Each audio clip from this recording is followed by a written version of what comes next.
Yep. All right, today we are going to dissect the eyeball. I have these two eyeballs. This one has been just come out of the bag and it does not have the fat removed, but this one does, so that you can see the external structures a little bit more clearly. Here we have the cornea, and then the whites of the eyes, or the sclera, would be around the outside. With the fat removed, you can find the optic nerve off the back of the eye right there. It kind of feels like a consistency of rope. Okay, so then what I'm going to do before I actually cut the eye is I'm going to go ahead and poke a hole into the front here where the cornea is, just so I can drain some of the pressure of that fluid out, because I don't want it to squirt on me. Okay. So right here, I'm going to take my scalpel using the cornea as a guide.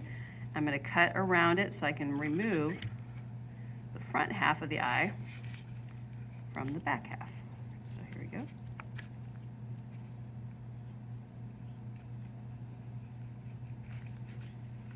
A little squirty.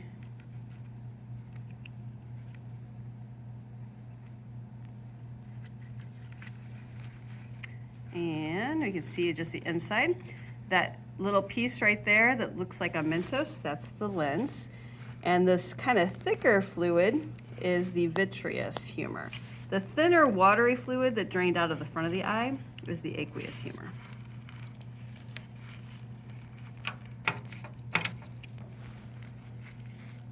Okay, so now we have the front part of the eye with the lens.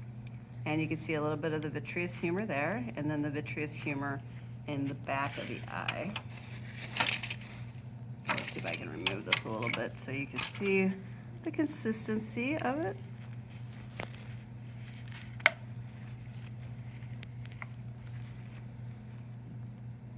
See how it looks kind of like gelatin?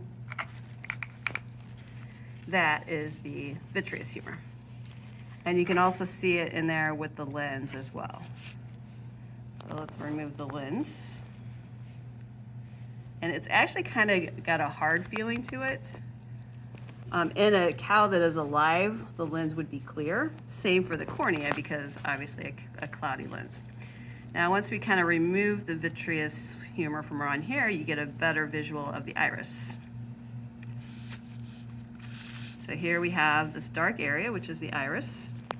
And then the opening in the middle of it is the pupil, which you can see on the outside as well. Now going to the back of the eye, remember we removed the lens. So here is the retina. Now it kind of looks like a really thin piece of skin, and it's actually only fairly loosely attached to the back of the eye.